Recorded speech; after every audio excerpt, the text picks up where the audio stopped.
Bom dia, igreja. Quero convidar-te neste dia. Vamos louvar o nosso Senhor. Vamos louvar aquele que é incrível. Poderoso, invencível, admirável, grande e forte. Ele é Deus, maravilhoso, incomparável. Tu és incrível, todo-poderoso, grande, tu és incrível. Toda fé em Cristo exaltável. Eu acredito que temos um Deus que é incrível, que é todo-poderoso.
Vamos continuar a dizer isso para Ele, que é todo poderoso, que é o nosso Deus,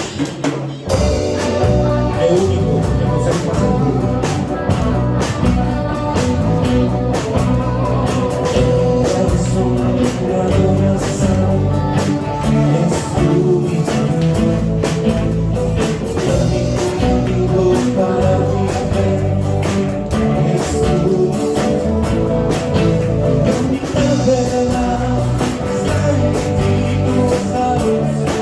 Salvação.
Deus dice que não há um mediador entre nós e Deus, só Jesus Cristo. Não há mais ninguém.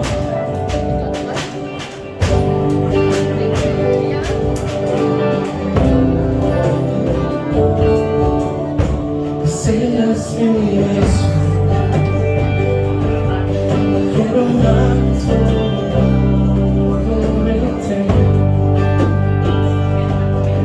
quiero darte un día de esta semana. Seas mi universo.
obrigado mais uma vez por estar aqui conosco. Podem tomar o seu lugar. Sejam bem-vindos a CC Madeira. Na semana passada, não, há 2 domingos atrás, começamos uma nova série. Tomamos como referência o filme aqui de trás, que é o Lobo de Wall Street.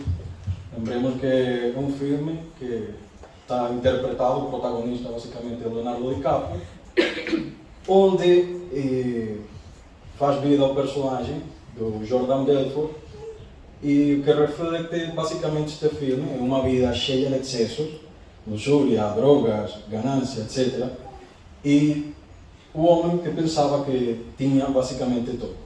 Falamos sobre como a vida não é medida pelo tudo que podemos conseguir, pelo todos os bens materiais, econômicos, que acumulamos ao longo da nossa vida, mas sim está definido basicamente pelos bons relacionamentos que vamos acumulando ao longo dos anos.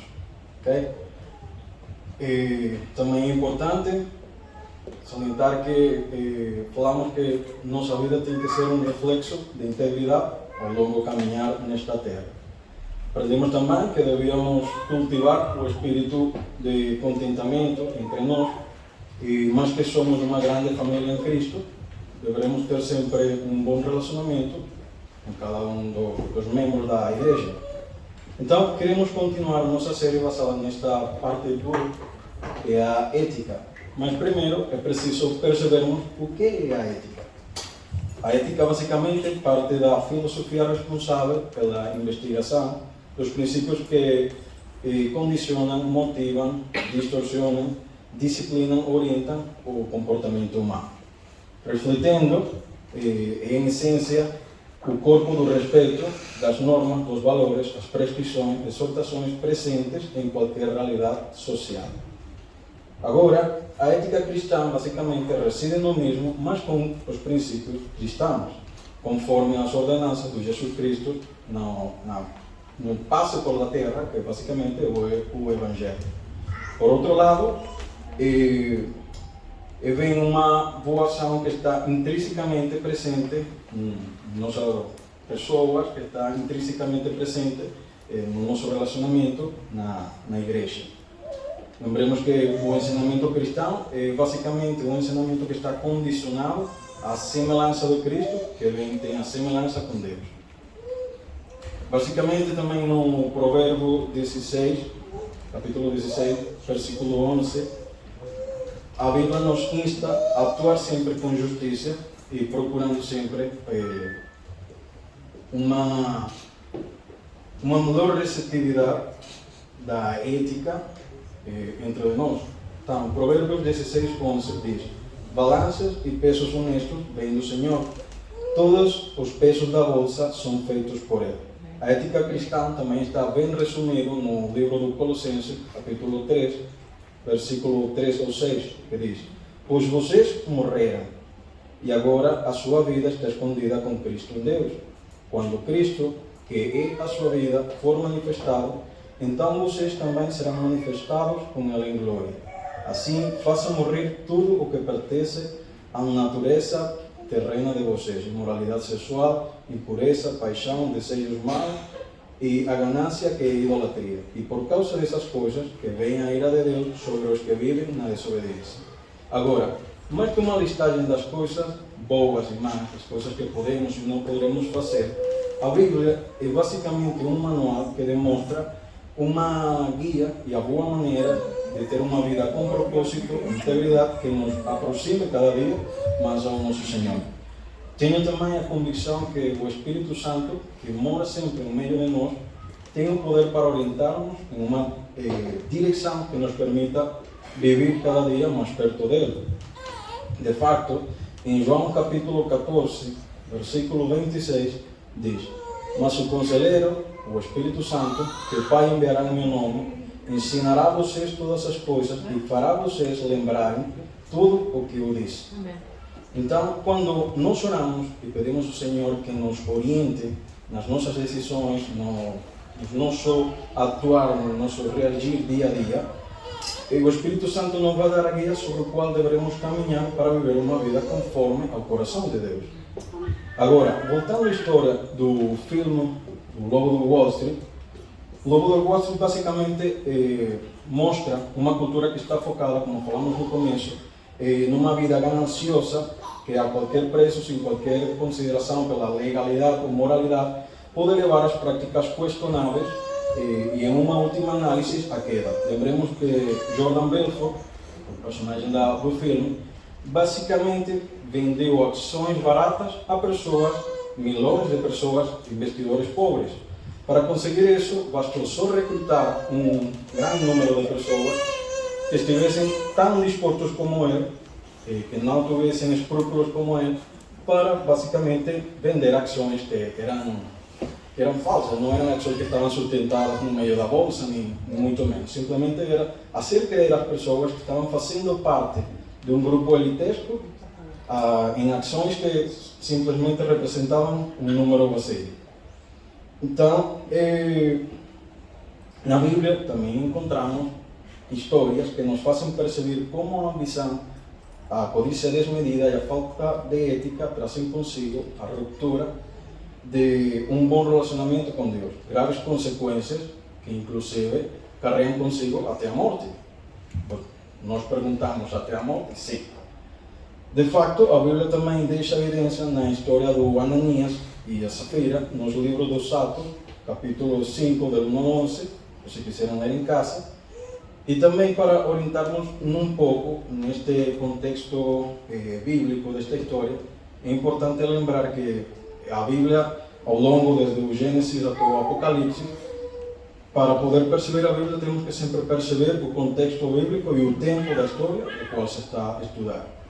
Okay? Então é importante datar que estamos falando da igreja primitiva, a qual se caracterizava por ter uma aparência de generosidade entre os irmãos e os crentes. Dito isto, vamos a ver o que diz a história no livro dos Atos, capítulo 4, versículo 32 ao 37. Da multidão dos que creram, uma era a mente e um coração. Ninguém considerava unicamente sua coisa alguma que possuísse, mas compartilhavam tudo o que tinham. Com grande poder, os apóstolos continuavam a testemunhar da ressurreição do Senhor Jesus. Lembremos que nesta altura os apóstolos estavam basicamente levando a tarefa que tinha sido encomendada, que era partilhar as boas novas de salvação que o Senhor Jesus tinha deixado. Então, entretanto, não havia pessoas necessitadas entre eles, pois o que possuíam terras ou casas as vendiam, traziam o dinheiro da venda e o colocavam aos pés dos apóstolos, que distribuíam segundo a necessidade de cada um. José, um levita de Chipre, a quem os apóstolos deram o nome de Bernabé, que significa encorajador, vendeu o campo que possuía, trouxe o dinheiro e o colocou ao pé dos apóstolos. Esta história faz ver como os crentes, no começo da igreja primitiva, mas para lá de ter algum desejo terrenal, de acumular riquezas neste mundo, estavam enfocados em projetar uma vida que fizesse como comunidade estar mais perto de Deus. Okay? Neste contexto, a vida comunitária estava basicamente enfocada a uma doação sacrificial, e encontramos logo a história do Ananias e Safira. Eles também venderam basicamente uma propriedade que tinham, um grande prédio, e para pôr um exemplo, eles venderam o prédio, sei lá, $1 milhão. Eles fizeram $1 milhão, afastaram 700 mil, 800 mil euros, deixaram na casa e foram logo à igreja e disseram: o preço que conseguimos vender o prédio foram só 200 mil euros, está aqui. E puseram aos pés dos apóstolos, como era a tradição. Diferentemente do Bernabé, que Bernabé vem a ser o José de Chipre, eles decidiram ficar com esta parte do dinheiro para si, enquanto fingiam que estavam a doar o dinheiro a todos os apóstolos. Este ato, subitamente, de mentira, de misoginia, levou à morte deles, em esse facto. Eles, de facto, a história mais adiante deixa ver que eles morreram mesmo no templo, na antiga igreja. E este acto, de parte de Deus, logicamente encheu a congregação toda de um grande medo, mas uma das lições mais marcantes desta história é a seriedade com que Deus vê este tipo de pecado, na parte de falta de ética, de desmoralidade. Especialmente este pecado dentro da comunidade dos crentes, o pecado de Ananias e Safira não foi o ato de reter o dinheiro, mas foi o engano e a hipocrisia com que fizeram e praticaram este ato. Procuravam parecer mais generosos e piedosos do que realmente eram, e esta afirmação foi afrontada pelo Espírito Santo e a comunidade dos crentes.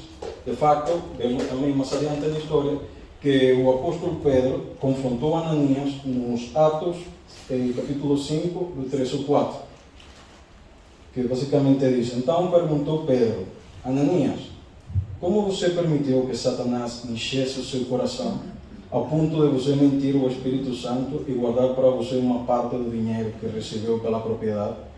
Ela não pertencia a você, e depois de vendida, o dinheiro não estava em seu poder. O que levou a pensar em fazer tal coisa?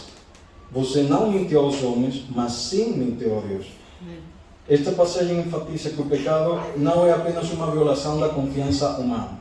Quando a gente temos enganado e achamos que enganamos a nosso próximo, a irmãos na fé, mesmo o pessoal da rua, não estamos basicamente atentando contra a vida da pessoa, pecando contra a pessoa. Estamos basicamente pecando contra Deus. Okay? Esta história serve basicamente para ver como o juízo que cai sobre a vida da pessoa leva incluso até a morte, e é um lembrete que nos deixa que Deus leva isto mesmo a sério, mais que qualquer outra transgressão, qualquer outro pecado, leva isto mesmo a sério. Outra lição crucial desta história é a importância da integridade dentro da comunidade cristã. Integridade envolve ser honestos e transparentes, viver uma vida consistente tanto em público como em privado. A falta de integridade do Ananias e da Safira tornou-se evidentemente na sua tentativa de enganar os apóstolos e a comunidade. No Sermão do Monte, de facto, o Jesus Cristo ensinou sobre a importância e a integridade e a atitude firme na ética. No livro de Mateus, capítulo 5, versículo 37, o mestre deixou escrito: seja o seu sim, sim, e o seu não, não. O que passar disso vem do maligno. Estou convencido que, como cristão, todos os dias estamos na obrigação de pedir ao Espírito Santo que nos guie a viver uma vida em retidão e eticamente firme.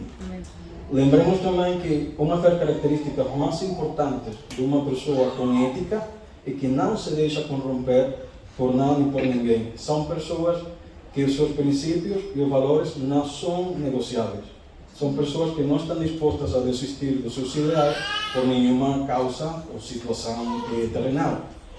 Tenho nesta parte da pregação uma pequena anedota da importância da ética. E é que quando era uma criança de 5 ou 6 anos, meu pai trabalhava numa empresa de eletricidade, lá na Venezuela, Margarita, onde ele fazia o trabalho. Basicamente era a parte da gerência, da área de distribuição, de manutenção das redes elétricas. Basicamente ele estava orientado a aprovar ou não a viabilidade dos projetos em curso na parte da distribuição que percorriam na ilha. Numa altura, a empresa, quando ele começou, era a Transnacional del Oriente, posteriormente foi a Seneca e posteriormente foi a Corpolec. Mas basicamente, no tempo que era a Seneca, tinha na altura uns chefes que vinham da fora, que eram argentinos, e Margarita, nesse ponto, nesses anos, haviam grandes edificações a ilha toda, e estava mesmo nas obras, estava a correr muito dinheiro. Meu pai estava à frente da viabilidade de uma grande obra que foi no centro comercial, Rattan Plaza, muito conhecido lá. E o trabalho dele era cerciorar que todos os planos e os projetos estiveram de acordo com as normativas para poder avançar com o projeto.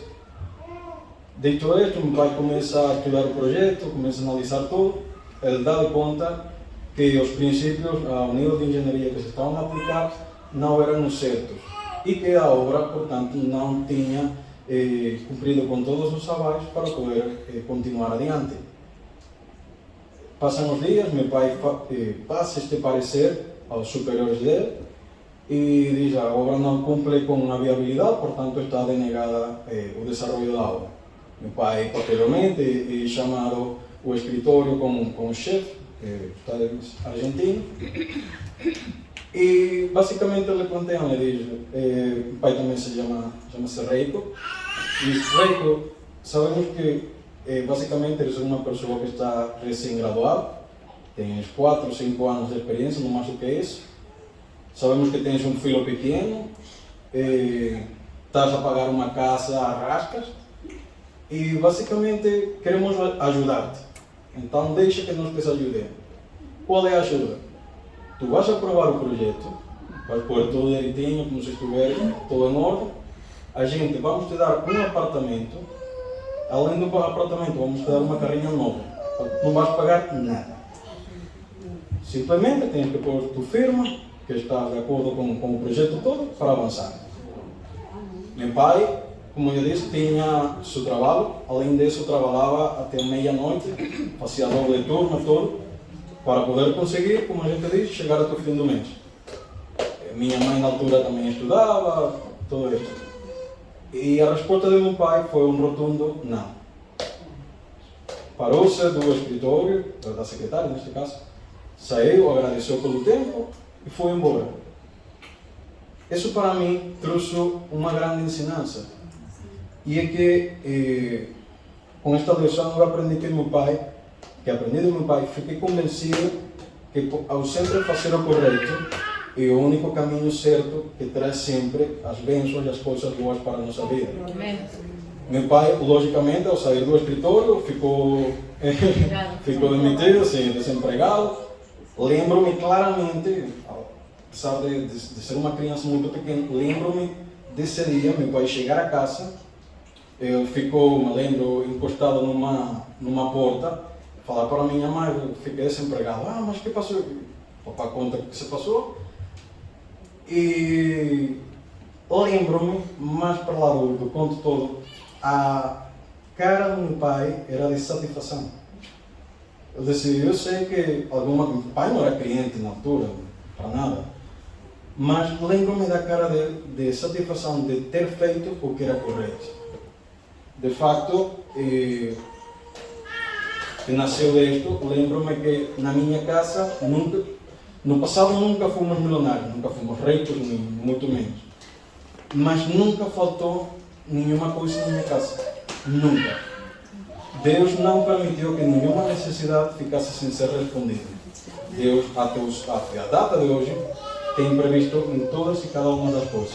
Todo pelo passo de meu pai ter dado hacia a ética, hacia as coisas que ele crê que são as coisas certas. Também, mais adiante, sempre vi na parte dele, se queria, por exemplo, logo formou a sua empresa, se queria cotizar as grandes obras, tinha sempre que oferecer algum benefício às pessoas que otorgavam as obras. O pai nunca estou de acordo com isso. E uma vez ele estava de viagem lá em Maracay, onde eu morava. Fomos retidos pela polícia. Para os que somos de lá, sabemos como funciona a polícia lá. Todos, eles pegam desde a tinta do teto, não há mesmo no capô. Já por isso o carro vai para o estacionamento. E antigamente, quando eu era apanhado pela polícia, deixei o carro e tentava sempre, a gente diz lá, vou quadrar algo com a polícia. E sempre buscava forma de oferecer um soborno ou qualquer coisa à polícia para, pronto, ficar despachado. Parecia que já era até uma parte da cultura nossa. O certo é que nesta viagem do meu pai, ele diz, filho, não faças isso. Não faças isso. Tu tens a verdade, não vais excesso a velocidade, não estás incumprindo nada. Contente com a verdade.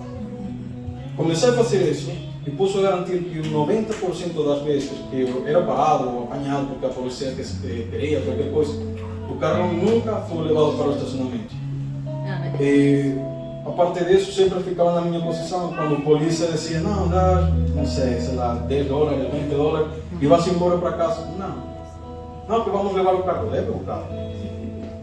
O facto de eu ter aprendido a parar-me firme com meus valores, com meus princípios, fazia com que a outra pessoa, a outra parte que eu estava a confrontar, ficasse totalmente desarmada, sem argumento nenhum para poder dizer qualquer outra coisa. A maior parte do tempo, como eu disse, iba para casa sem multa, sem nenhum outro contratempo.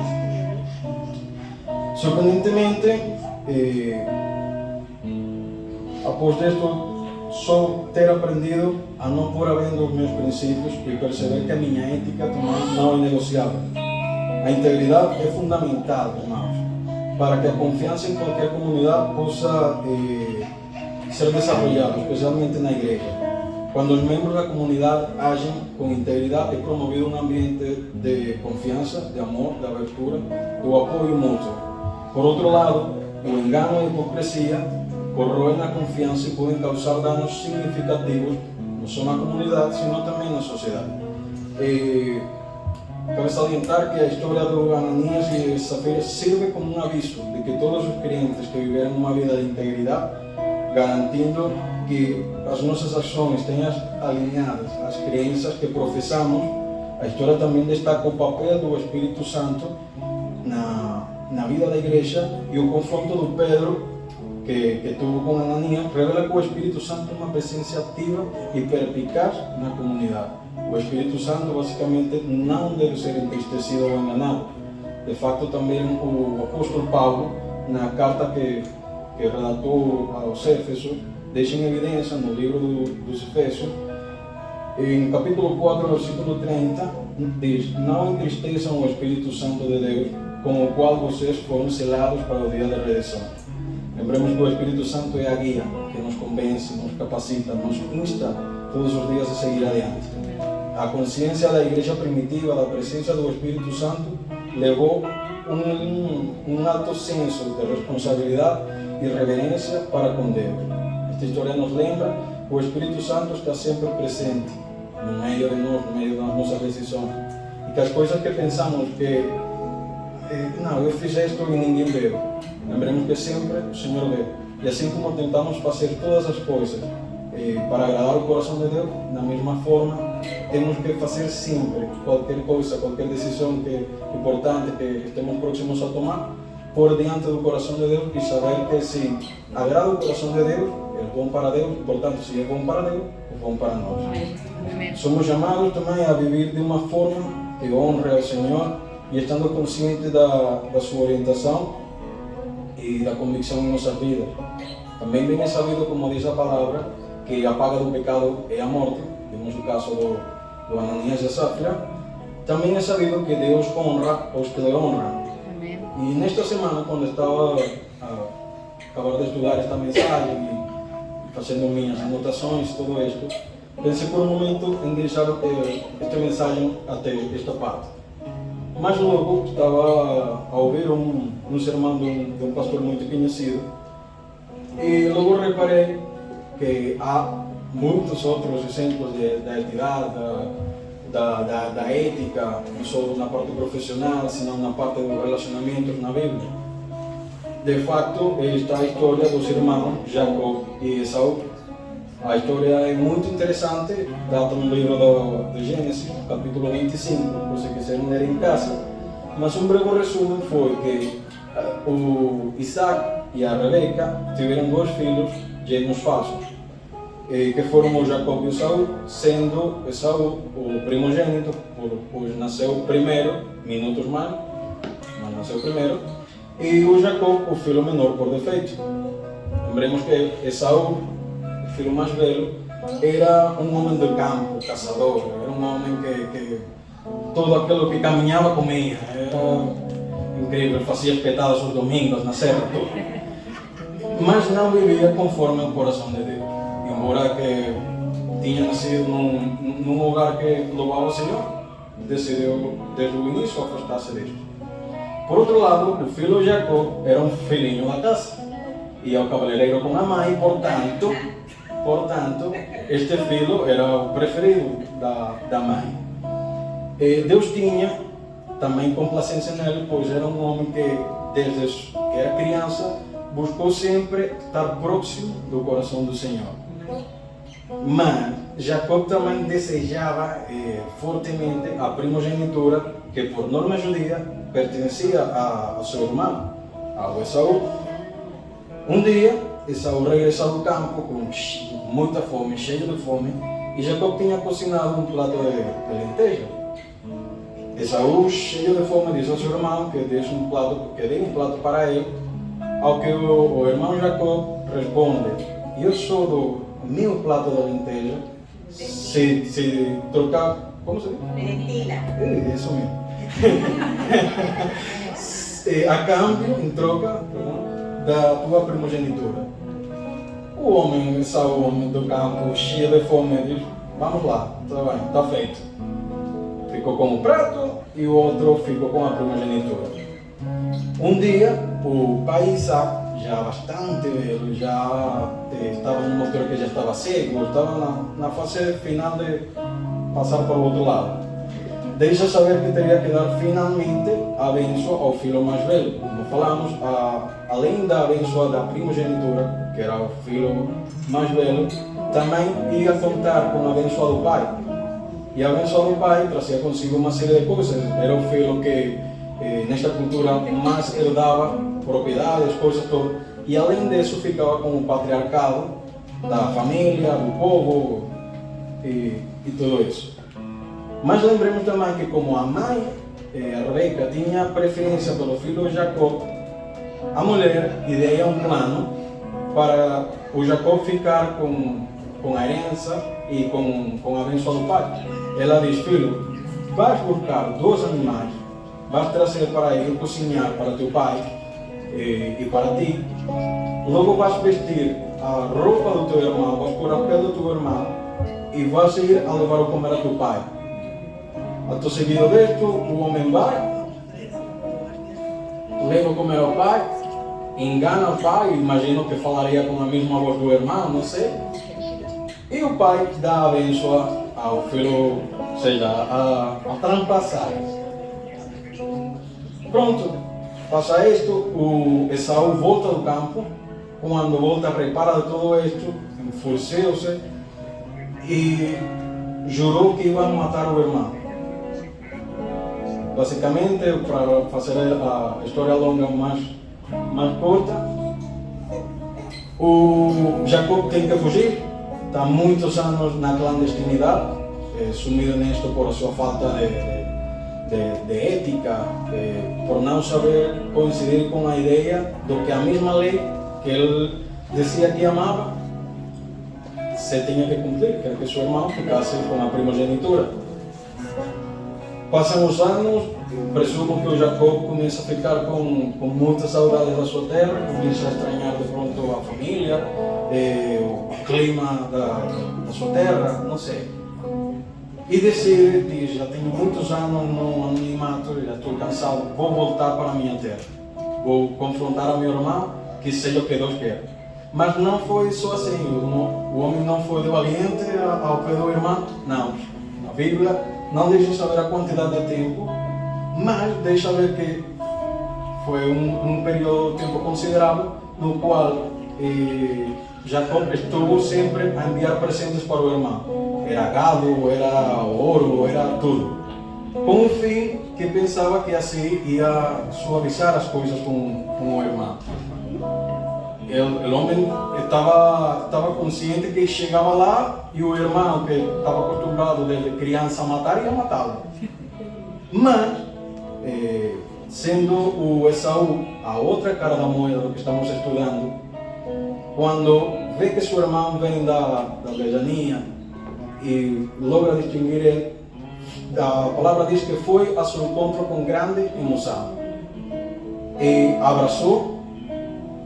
Esaú perdoou a seu irmão, o Jacó, claro, pediu perdão, tudo isso, mas logo a palavra também diz que o Esaú deu uma grande festa. pois o irmão tinha voltado a casa, assim como também vemos na história do filho pródigo. Que deixa isto como ensinança? Como, ainda sendo uma grande falta horrível, o pecado que cometeu Jacob contra seu próprio irmão, o poder de assumir e reconhecer os erros, de dizer, ok, verdade, furtei, não sei, cometi tanta coisa, pequei contra Deus, mas estou realmente arrependido. Então eu acho que se Deus fez isto com 2 irmãos, no princípio, no começo basicamente da história na Bíblia, não poderíamos acreditar nós que o nosso Senhor, que o nosso Pai, não vai perdoar as nossas transgressões, a nossa falta de ética, o nosso pecado. Eu estou convencido de que o amor do Senhor é muito maior do que as nossas ações e que todo isto pecaminoso que nós podemos ter, o amor do Senhor é muito maior e que não existe nenhuma coisa que nós poderíamos fazer com que faça com que o Senhor nos deixe de amar veementemente. Quero também, para finalizar, pedir-te que ali no teu lugar possas inclinar a tua cabeça, fechar os teus olhos e repetir esta breve oração comigo. Senhor Jesus, eu te agradeço, Pai, nesta manhã, pela oportunidade de estar a ouvir esta palavra, Senhor. E eu te peço que esta semente fique no meu coração e dê frutos sempre para o bem. Também te peço, Senhor, que perdoes meus pecados, que perdoes as vezes que tenho atuado sem ética, pelas vezes que menti, que roubei, que atentei contra a integridade, Senhor, que tanto professo.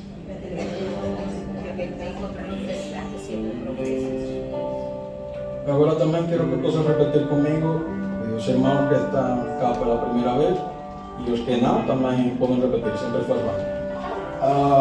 Uma oração de fé que diz: Senhor Jesus, te agradeço mais uma vez por esta oportunidade, no que tua verdade foi revelada a mim. Eu peço-te, Senhor, que estés sempre comigo, que tua vara de amor sempre me guie e que escrevas meu nome